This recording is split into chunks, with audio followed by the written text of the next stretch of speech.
Good afternoon, sports fans, and welcome to the Epic Sports Broadcasting Network for today's presentation of Heartland Championship Wrestling. Carl Zilla is here in the front row. Cleveland baseball fan 879 is alongside, and we are ready for some Super Bowl Sunday afternoon wrestling action from the Omni Arena in Atlanta, Georgia, as we bring you action from the Atlantic Wrestling Federation. So thank you all for tuning in today. Couldn't make it onto the channel yesterday, but today we are here with three exciting matches, including a championship main event as the newly crowned Atlantic heavyweight champion Ric Flair defends his title against the former champion Johnny Valentine. At the beginning of the show, a major announcement was made regarding the NWA World Tag Team Championship situation. And if you were here for our pay-per-view broadcast of the Screaming for Vengeance pay-per-view last weekend, you saw a wild count-out victory for the challengers, Cactus Jack and Kevin Sullivan. In that match, one of the members of the New Age Outlaws, the champions Billy Gunn, suffered a broken leg after being dived on by Cactus Jack on the arena floor. And as a result of that injury to Billy Gunn, the New Age Outlaws will be unable to defend the World Tag Team Championship. So the belts have been declared vacant. And beginning here tonight in Atlanta, the top four teams in the tag team rankings in the NWA will square off in a tournament to crown a new NWA World Tag Team Champion. And tonight we will see the first match in that championship tournament as the Midnight Express, Bobby Eaton and Sweet Stan Lane, take on the Road Warriors. And the winner of that match will move on to the finals of the NWA World Tag Team Championship Tournament. And to kick things off, we're going to get started with a grudge match between two guys who have been at it with their respective factions for a number of months. And we saw them go at it 10 days ago in Mobile, Alabama. And both of these men busted each other open in tag team competition. And they are both still bearing the scars from that battle as they step into the ring tonight in a no disqualification grudge match. Introducing first, at 5 foot 10 inches tall, 205 pounds, out of Brooklyn, New York, this is Homicide. So Homicide, representing LAX, is coming out for grudge match action here tonight in Atlanta. And his opponent, representing the Blackjacks, coming to you from Albuquerque, New Mexico. He stands at 6 foot 3 inches tall and weighs in at 253 pounds. This is BLACKJACK LANZA.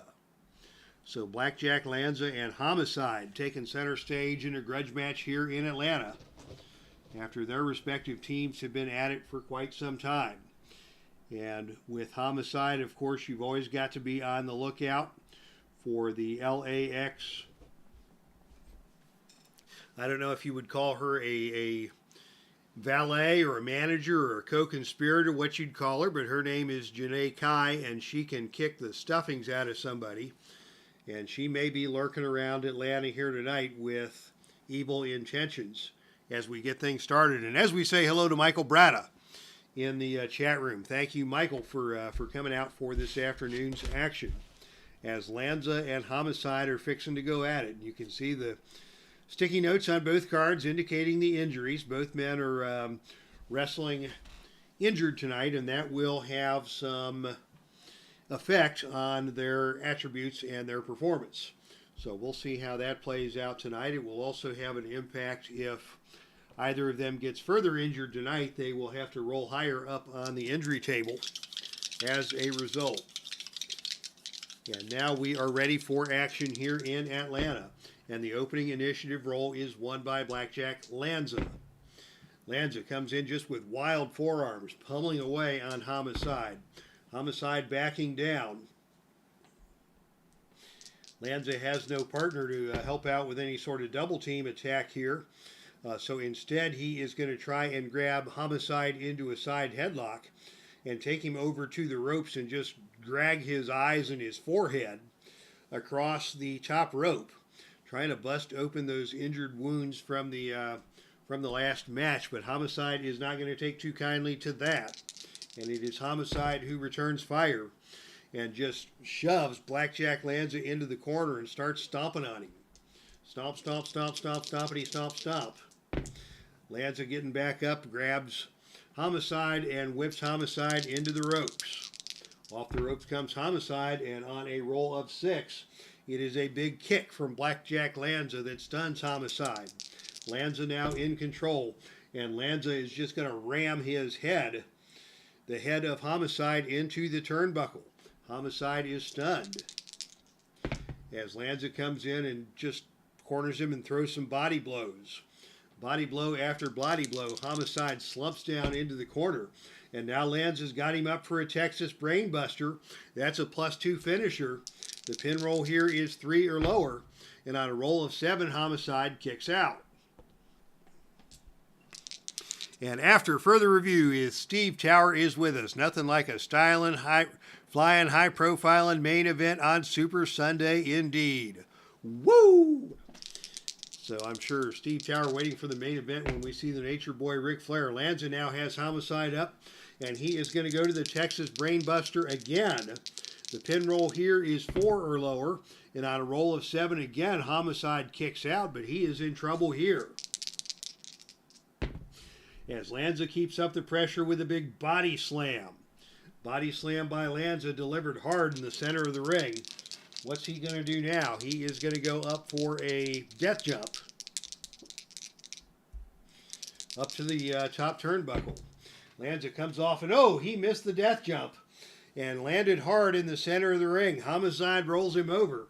Homicide goes for the cover. The pin roll here is 4. And on a roll of 8, Lanza kicks out. But Homicide now in control. Uncharacteristic. Lanza not a high-flying wrestler. But he went for broke there in this grudge match situation, and he paid the price. Back comes Homicide. Homicide with the Ace Crusher. Stomping the head of Lanza. Lanza gets up to his knees. Homicide slowly moves in, and Homicide is going to go for the pile driver now. And down hard to the canvas goes Lanza. Homicide still in control. Homicide now with a big lariat, taking Lanza out of the ring and down to the arena floor. Out to the arena floor we go. And on a roll of 11, it is Homicide who comes out and just smokes Blackjack Lanza with a steel chair. There will be no disqualification rolls in this match. We may see a count out on a roll of 4 or lower, but on a roll of 12, Lanza's okay, and he's back in the ring and ready for action. Homicide now still in control. And on a roll of 5, Homicide's coming after him with a fork.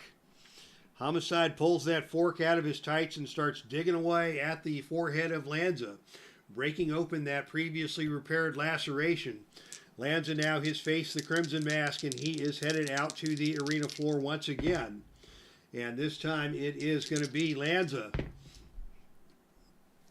and Homicide duking it out on the arena floor, but Homicide grabs Lanza by the back of the neck and slams Lanza into the steel turnbuckle, or the ring post, further opening that lacerated forehead. Lanza in trouble here.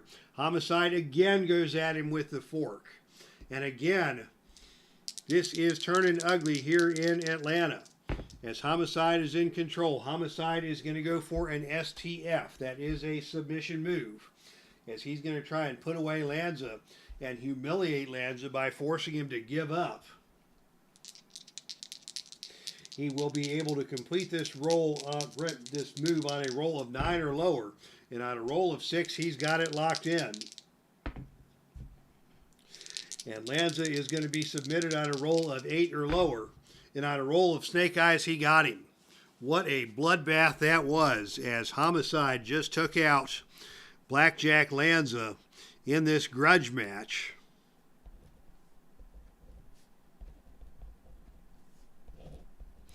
And since we rolled doubles on the deciding roll in the grudge match, we go to the feud table. the Filsinger Games feud table, and we will see what happens. Texas Brainbusters is a knuckle to the side of the head. Okay, that's good to know. And on a roll of 8, Homicide, while celebrating his victory, is attacked from behind by an ally of the opponent. Obviously, Blackjack Mulligan has come down, and now Hernandez comes down as well, and a wild brawl involving all 4 men erupts. It takes the entire security force to break it up. When the smoke clears, the commissioner books the 4 wrestlers in a tag team super match for later in the show or the next card. So we'll see LANZA and Homicide and the Blackjacks and the LAX at it again in a tag team rematch as this feud continues.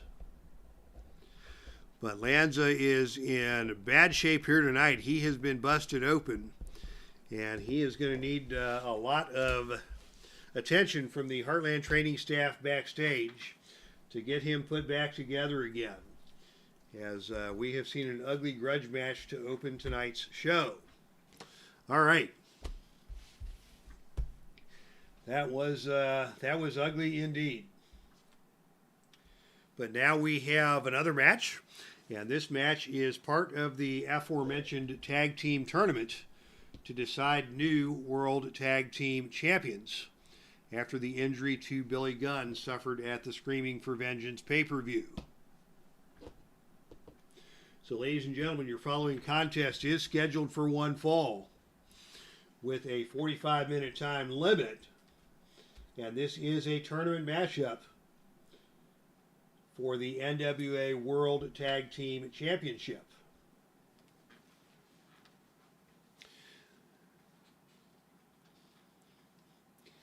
Introducing first, accompanied to the ring by James E. Cornette, at a total combined weight of 458 pounds, it is beautiful Bobby Eaton and Sweet Stan Lane, the Midnight Express. So the Midnight Express headed down to the ring. Not at all a popular pairing with this Georgia crowd, as Jim Cornette runs his mouth and swings his racket and acts like he's some kind of a bad dude. But quickly the Express and Cornette are going to clear the ring as the introduction begins for their opponents. Coming down the aisle accompanied by their manager, Precious Paul Ellering, at a total combined weight of 562 pounds from Chicago, Illinois, Hawk and Animal, the Road Warriors. All right, the Road Warriors versus the Midnight Express in this tag team match, with a World Tag Team Championship match on the line for the winners. The other match in that tournament will pit Kevin Sullivan and Cactus Jack against the team of Dick the Bruiser and the Crusher. So we'll see that match later on this month. And then the winners of those respective matches will head to our next pay-per-view broadcast to crown new NWA World Tag Team Champions. March 11th, I believe, is the date for that next pay-per-view broadcast. And the title of that event will be, let's see, I got it written down on my spreadsheet. Yes, the Brothers in Arms pay-per-view will be coming to you from Orlando on March the 11th. So the next appearance of the winner of this match will be in Orlando, going for the NWA World Tag Team Championship. But now we've got to take care of business here in Atlanta to get things rolling. It will be Road Warrior Animal starting things off for his squad against beautiful Bobby Eaton. Paul Ellering and James E. Cornette watching very closely from their respective positions across the ring. And the opening initiative role is won by Road Warrior Animal. And Animal just comes out on the opening lockup, lifts Eaton big, high up over his head, and a press slam down hard to the canvas. Eaton stunned, rolls over holding that lower back, slow to get to his feet as Animal moves in. And now Animal with a jumping elbow drop, and Eaton goes down and stays down. Can Eaton crawl over and make the tag? No, he cannot. Animal still in control here, and he is going to go for a power slam. Animal makes the cover. The pin roll is 3 or lower, and on a roll of 8, Eaton is able to kick out. Animal remains in control, and Animal now is going to go with a boot to the midsection. Eaton getting to his feet. Oh, and Eaton gets up and fires right back with a fist to the side of the head of Animal. Animal goes down. Eaton drops the knee on him. And Animal now slow to get to his feet as Eaton tags in Sweet Stan Lane. And Lane squares off with Animal for the first time. And Lane comes in with a hair pull takedown. Animal not liking that. Animal gets up off of the canvas and he grabs Lane by the arm, whipped to the turnbuckle. Off the turnbuckle comes Sweet Stan Lane, and on a roll of 3, it is Lane who bounces off the turnbuckle and catches Animal with a skull-splitting running lariat. Animal goes down hard.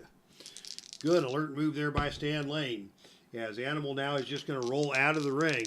Out we go to the arena floor. Let's get this party started.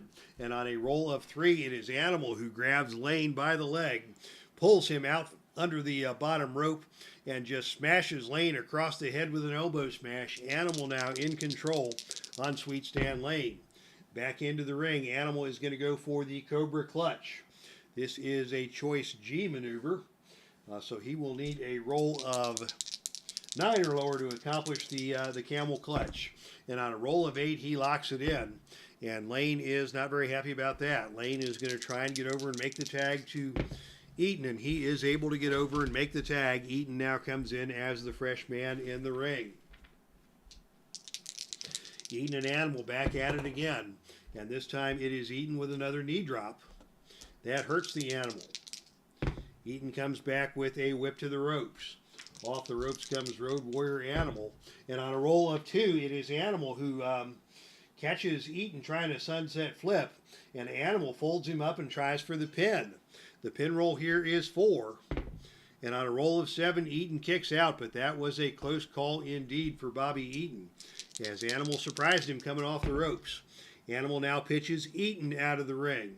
And out we go again for more of a good time on the arena floor. And this time it is Animal again who wins the brawl on the arena floor, shoving Eaton back into the ring. And now a tag to Hawk, and the Road Warriors are going to attempt a double team. And on the double team chart, a roll of 6 delivers a bone-crunching double clothesline from both Road Warriors to Eaton, putting Eaton back down to the canvas. Jim Cornette not very happy about the double teaming. He's letting the referee know about it. But Hawk is now in the ring, and Eaton is in trouble. And it is Hawk who is going to go up for a death jump. And off the top rope comes Hawk with a death jump, and on a roll of 11, it is a perfect cross body block delivered by Hawk coming off the top turnbuckle. Eaton again is going to have to roll the pin roll. The pin rating here is 5 or lower, and on a roll of 8, Eaton is again able to kick out. But Eaton in trouble here, and Jim Cornette is going to do something about it. That's 3 fatigue tokens, which means it's manager interference time. So we go to the manager interference chart. And actually, Cornette's got his own chart. So we go to the Cornette chart. And on a roll of 7, while the referee is distracted, Cornette jabs the opponent with his tennis racket. And Cornette's wrestler takes over the attack on level 3 offense. So Jim Cornette pays his dividends here, as he is able to get a poke in at Hawk with the tennis racket. And Eaton is now on his feet and in control as Hawk has been blinded. What's Eaton going to do? He's going to go up for the death jump. And as Eaton comes off the top rope on a roll of 4, that ain't going to happen, because it is Animal who runs over and pitches Eaton off of the top rope and down hard to the canvas. So Eaton was not able to execute the death jump there in spite of the interference of Cornette. Hawk now once again in control, and Hawk with an over-the-shoulder backbreaker stuns Eaton. Eaton is hurt. Hawk is in control. Hawk now with a drop kick. Great athletic move by such a big man. Eaton is hurt. Hawk comes back with a gorilla press slam, and he goes for the cover. The pin roll here is 6 or lower. And on a roll of 7, Eaton is able to kick out. Tag to Animal. Here comes another Road Warriors double team. And on a roll of 8, we're going to see an awesome double neck breaker delivered to Bobby Eaton. And he remains down and Animal remains in control. Animal now goes with a boot to the midsection. Can Eaton get over and make a tag? Yes, he can. And into the match comes Sweet Stan Lane. Goodness gracious, did Eaton take a beating. Lane comes in now against Animal. He's going to have to go it alone. Lane cannot get Animal up for a power slam. I don't know what he was thinking there, as Animal scoops up Lane and slams him down to the canvas hard. Animal goes for the elbow drop, but Lane sneaks out of the way of that one, and it is Lane now who gets up and gives Animal a whip to the ropes. Off the ropes comes Animal. And on a roll of 11, it is Sweet Stan Lane with a big enziguri to the side of the head of Animal. Coming off the ropes, Animal goes down. Lane now with a chance to do some damage. Lane is going to go for the Midnight Lariat. That stuns Animal. Lane in control. Lane with another whip to the ropes. Off the ropes comes Animal. Lane drops down. Animal comes off the other way. Lane drops down again. What's going to happen here? And finally, it is Animal with a powerful flying shoulder tackle, catching Lane off balance and taking Lane down to the canvas. Here comes the tag to Road Warrior Hawk. Hawk comes in and goes with that jumping fist drop onto the head of Sweet Stan Lane. Lane slow to get to his feet. They come back together again in the center of the ring. Hawk is going to attempt a neck breaker. That is a choice B maneuver. Agility's not going to work on Sweet Stan Lane, so instead Hawk will go to the whip to the turnbuckle. Off the turnbuckle comes Stan Lane, and on a roll of 8, it is a big kick from Hawk that stuns Lane. Hawk in control. Hawk now with a big, high vertical suplex, and down hard to the canvas goes Sweet Stan Lane. Hawk follows up on the attack, gets him up high overhead, gorilla press slam, and down hard to the canvas again. Lane now is hurting. And Hawk is now going to pick up Lane and pitch him out of the ring. Out of the ring goes Sweet Stan Lane with Hawk in pursuit. And on a roll of 10, it is Hawk who is going to go with the foreign object attack on Sweet Stan Lane. This is an NWA rules match. Disqualification rule is in effect. Will there be a disqualification here? No, there will not.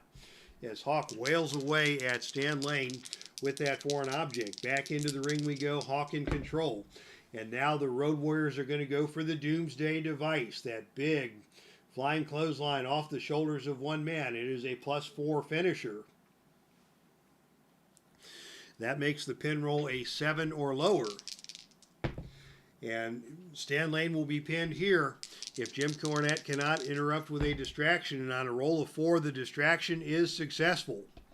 So the Midnights are now out of pin saves, but the match will continue as Hawk distracted the referee, or as Cornette distracted the referee and prevented Hawk from completing the pinfall. Hawk still in control. Hawk now is going to go for a drop kick, and he nails Lane with that drop kick. Boy, those Road Warriors are very impressive athletes for being as big as they were.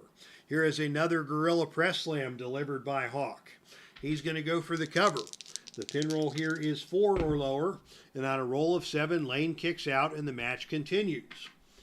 The Midnight Express have shown very little offense, but they are showing great resilience here tonight. And as long as the match is still alive, anything can happen. Hawk coming back with an over-the-shoulder backbreaker. He's going to go for the pin again on a roll of 5 or lower, and on a roll of 7, Lane kicks out. Tag to Animal. Here comes a double team. And on a roll of 10, it is a deadly elbow smash delivered by delivered by Animal. As Hawk was holding Sweet Stan Lane, he didn't get all of it, but Animal is in control. And Animal now with a jumping elbow drop onto Lane. Lane slowly gets up to one knee as Animal moves in. Animal with another big jumping elbow drop. Lane is stunned. Animal with a big scoop slam stuns Lane. Tag to Hawk, another double team coming. And on a roll of 5, it is a bone-crunching double clothesline delivered by the Road Warriors with those enormous, powerful arms.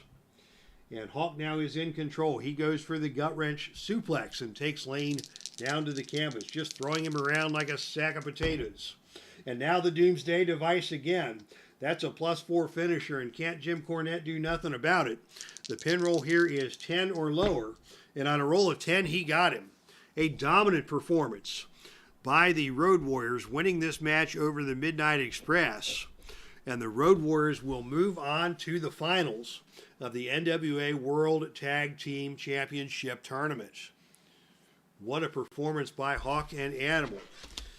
Jim Cornette did everything in his power, but the power and the destruction of the Road Warriors was just too much here tonight, as Hawk and Animal move on to the tournament finals.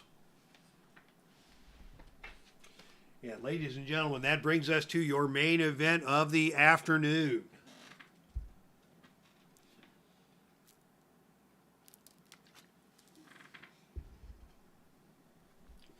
The following contest is scheduled for one fall. And it is for the Atlantic Heavyweight Championship.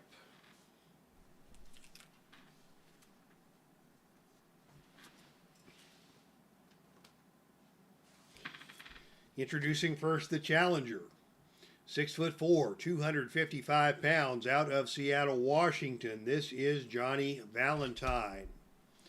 Johnny Valentine making his way down to the ring as the former Atlantic Heavyweight Champion, looking to regain the gold here tonight in Atlanta. And his opponent is your reigning and defending Atlantic Heavyweight Champion. He is accompanied to the ring by Bobby the Brain Heenan. He stands at 6 foot 1 inches tall, weighs in at 243 pounds. Out of Charlotte, North Carolina, woo! The Nature Boy, Ric Flair. As after further review with Steve Tower in the ring, at ringside providing sound effects here for the Epic Sports Broadcasting Network. Sir, your efforts are indeed appreciated. As Heenan now prepares his man for battle, as Flair is defending the title that he just won from Johnny Valentine. Let's see when that match took place. That match took place, checking back through the archives, that was not at the pay-per-view. That match took place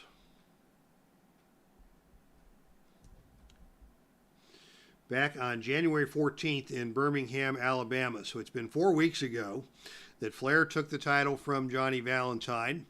And now Valentine looks to exercise his rematch clause and see if he can regain the title. That was a no disqualification match that where Flair defeated Valentine.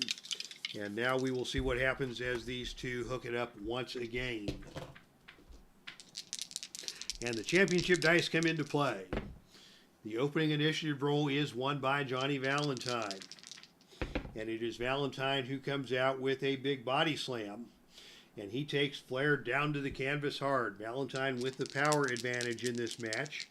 Flair has the advantage on the agility. And it is Valentine moving in. And Valentine coming back with a knee lift. And Flair is stunned. Valentine in control.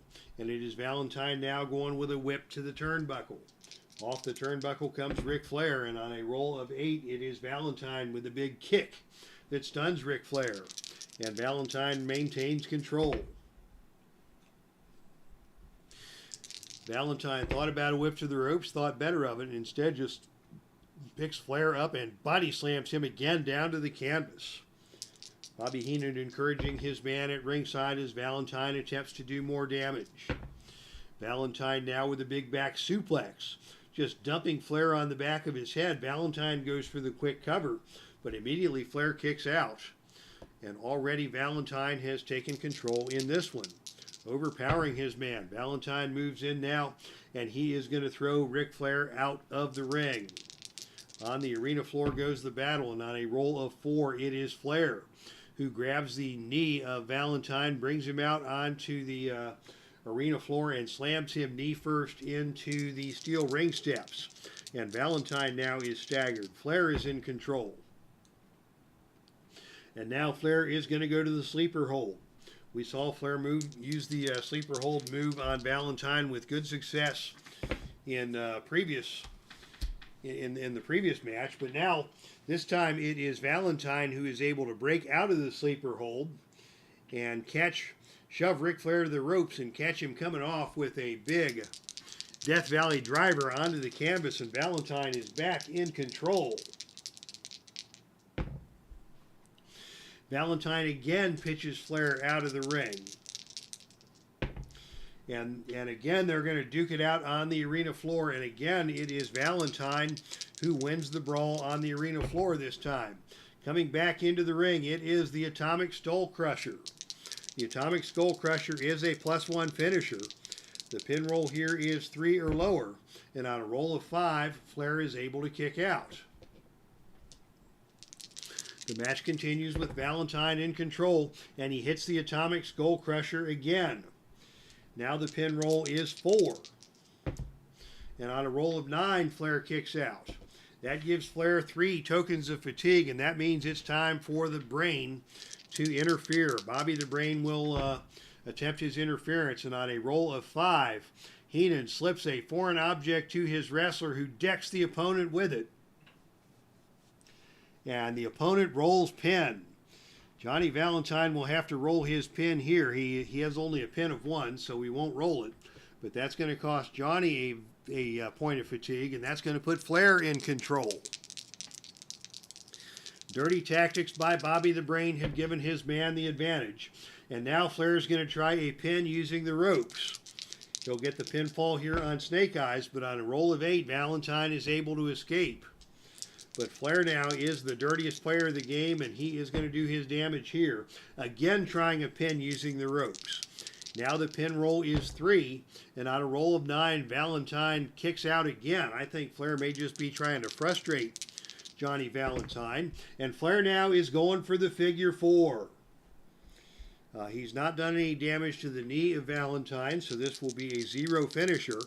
But he can gain a submission here on a roll of 4 or lower. And on a roll of 6, Valentine is able to escape. But that adds a token to the effectiveness on the figure 4. Every time Flair does something to damage the knee of his opponent, the figure 4 becomes more effective. So the next time it's applied, it will be a +1 finisher. What's Flair going to do here? He is going to go back to the sleeper hold.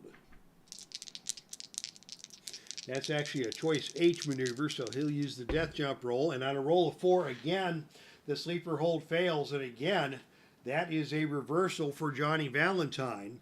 This time, Valentine broke out of the sleeper, turned and just gouged Flair in the eyes. He's had enough of this Nature Boy business, and it is Valentine now in control.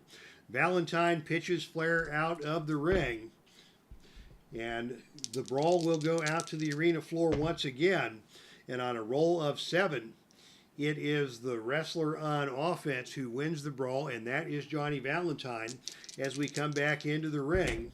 And as we come back in, it is a front face lock roll-up attempted by Johnny Valentine. This is a choice C maneuver. So he will need a roll of 6 or lower to complete the front face lock roll-up. Flair successfully reverses that move. That puts Flair in control, and he just drops his butt across the leg of Johnny Valentine, and that is going to cost Valentine another point on the figure 4 scale. Valentine scoots over to the ropes.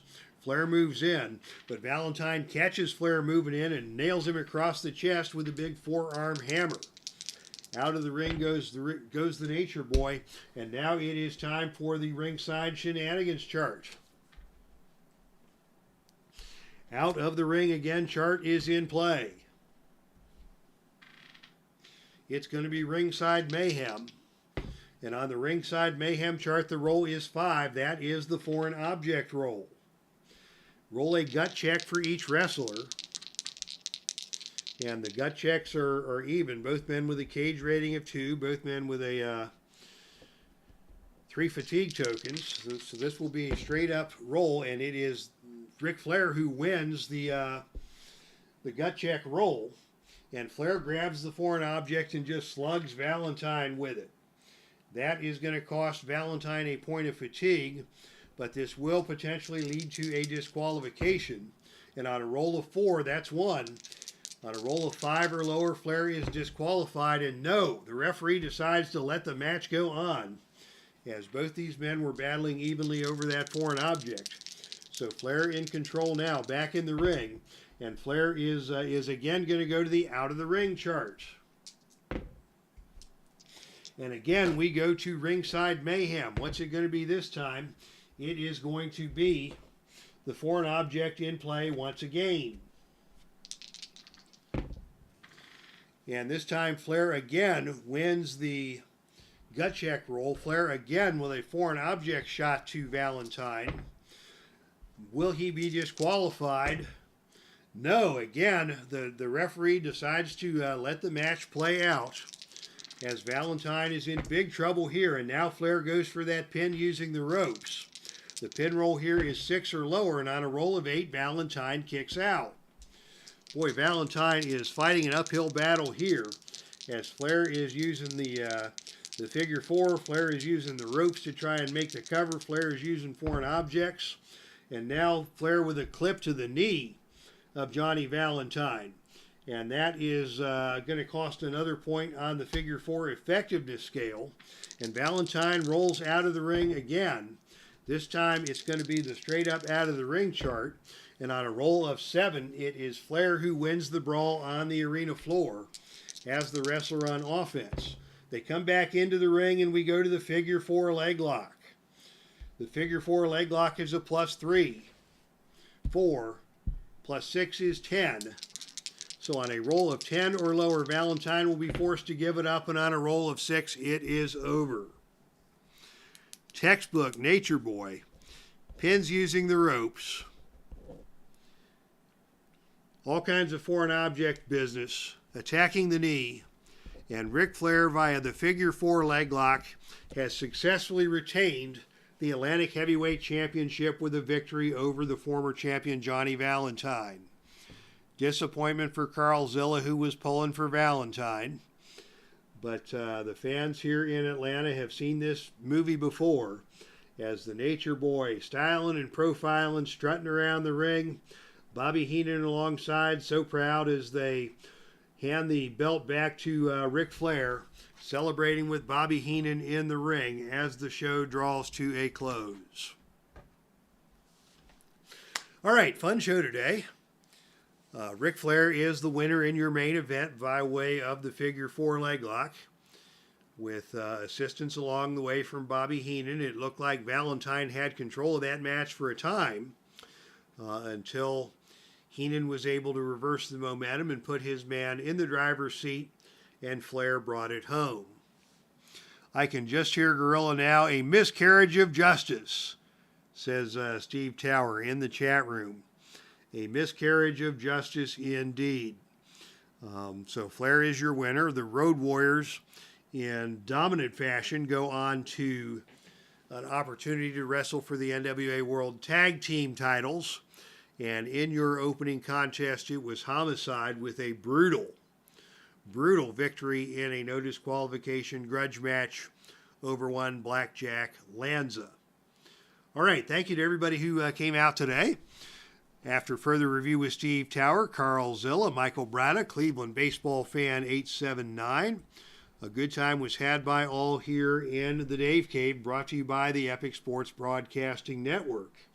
So on behalf of Heartland Championship Wrestling, this is Dave Little signing off from the Dave Cave. That's our stream, and I am out of here.